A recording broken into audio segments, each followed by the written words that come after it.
안녕하세요. 돌쇠 뉴스 시작합니다. 16일 겐토샤 골드에 올라온 칼럼인데요.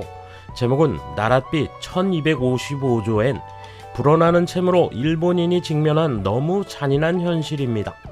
단숨에 경제면 댓글 랭킹에 올랐군요.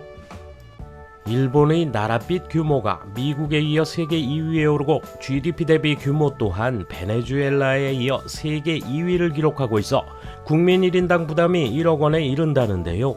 과연 파탄에 이르겠는지 조명한 칼럼이군요. 누리꾼들이 갑론을박하는데요. 뭐라고들 하는지 함께 보실까요?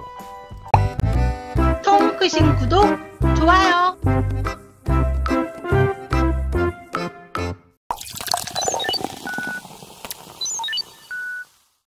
계속 불어나는 일본의 빚, 최근 20년 사이에 배 가까이로 증가, 고령화 대책 등에 따라 그 액수는 계속 불어나고 있다. 이에 불안해지는 것은 장래의 연금, 지금 20, 30대는 연금을 믿을 수 없다는데 사실인지 알아보자. 나랏빚은 국민 1인당 1,000만엔 넘어 20년 만에 2배다. 얼마 전 재무성은 나랏빚, 즉 국채와 차입금, 정부 단기증권의 합계가 6월 말 시점에서 1255조 1932억 엔이 됐다고 발표했다.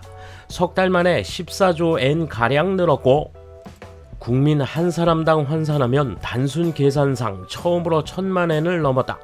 2003년에 1인당 550만 엔이었으므로 약 20년 만에 배에 가까이 된 것이다.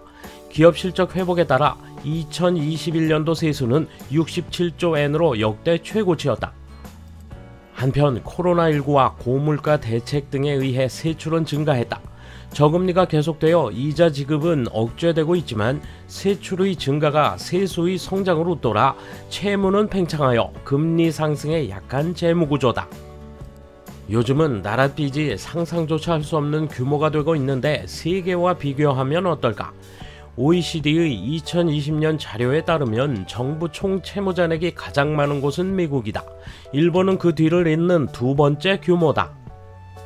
세계 주요국 정부 총 채무잔액 1위 미국, 2위 일본, 3위 영국, 4위 프랑스, 5위 이탈리아, 6위 독일, 7위 브라질, 8위 스페인, 9위 캐나다, 10위 멕시코. 세계 주요국 정부 총 채무잔액 GDP당 비율 1위 베네수엘라 307.0%, 2위 일본 263.1%, 3위 그리스, 4위 수단, 5위 에리트레아, 6위 카보베르데, 7위 이탈리아, 8위 바르바도스, 9위 부탄, 10위 싱가포르.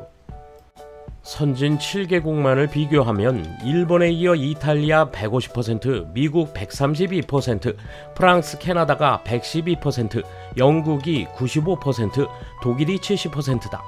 일본의 채무가 얼마나 큰지는 한눈에 알 수 있다. 과연 재정 파탄, 연금 파탄, 일본 비관론의 진실은 무엇인가? 이런 상황에 대해 이대로 가면 일본의 재정 파탄이 불가피하다는 비관적인 관측이 눈에 띈다. 또 저출산 고령화의 영향을 크게 받는 20대나 30대는 우리 때는 연금을 받을 수 없다는 등 절망적인 목소리를 내기도 한다. 그러나 지금의 일본의 공적 연금은 대략 100년을 지속할 수 있는 설계로 일본이 파탄하지 않는 한 연금은 받을 수 있다고 한다. 너무 비관에 빠질 필요는 없다. 다만 지금 수준의 연금을 받을 수 있다는 건 아니다. 지금의 공적 연금 제도는 소득 대체율 50%를 유지할 수 있도록 설계가 되어 있다. 소득 대체율이란 연금을 받기 시작하는 시점인 65세에 연금액이 현역 세대의 실수령액과 비교해 어느 정도인지의 비율을 나타내는 수치다. 2019년 재정검증에 따르면 현재 소득 대체율은 61.7%다. 50% 가까이 내려갔다면 약 20% 정도 줄어드는 계산이다. 즉 비록 같은 수급액이라도 가치로서는 20%가 줄어든다는 것이 되고 부족분은 자구 노력으로 채워야 한다.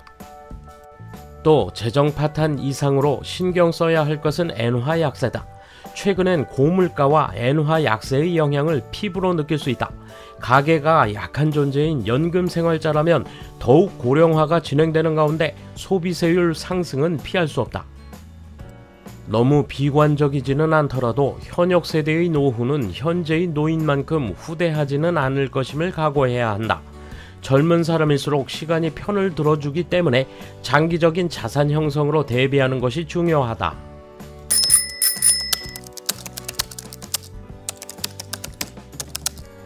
금리가 오르면 금리 지급이 세수를 넘어선다는 얘기에 대한 해결책은 경제성장과 증세 두 가지가 있을 것 같아요. 길게 봤을 때 세수의 성장이 금리 지불의 성장을 웃돌면 됩니다. 정부 자산에 의한 금리 수입도 있습니다. 경제성장은 인프라, 기술, 교육 투자와 함께 규제 완화로 민심을 최대한 활용하면 된다고 생각합니다. 증세는 방식이나 타이밍을 잘못 잡으면 경제 성장을 저해하기 때문에 최대한 피해야 한다고 생각합니다. 그리고 세수의 사용법이 중요하다고 생각합니다. 인플레이션율이 낮을 때는 세수 전액을 확실히 국민에게 환원하면 됩니다. 경제 성장은 복리와 마찬가지로 미래의 세수 증가와 같은 효과가 있습니다. 국내의 돈의 흐름을 굵고 튼튼하게 키우기 위해서는 지금 투자와 개혁이 필요한 일이라고 생각합니다. 연금이든 사회보험이든 국가 전체적으로 벌 힘이 없으면 유지할 수 없습니다. 국민 생활이 어려워질지의 여부는 나랏빚에 의해 결정되는 것이 아니라 생산성에 의해 결정된다. 생산성이 부족하면 북한처럼 다 같이 참는 수밖에 없다. 생산성이 풍부하다면 정부가 연금을 많이 부담하면 된다. 국가 채무 증가는 재무성과 일본은행의 부실한 재정, 금융정책의 결과라는 사실을 한마디도 언급하지 않았다.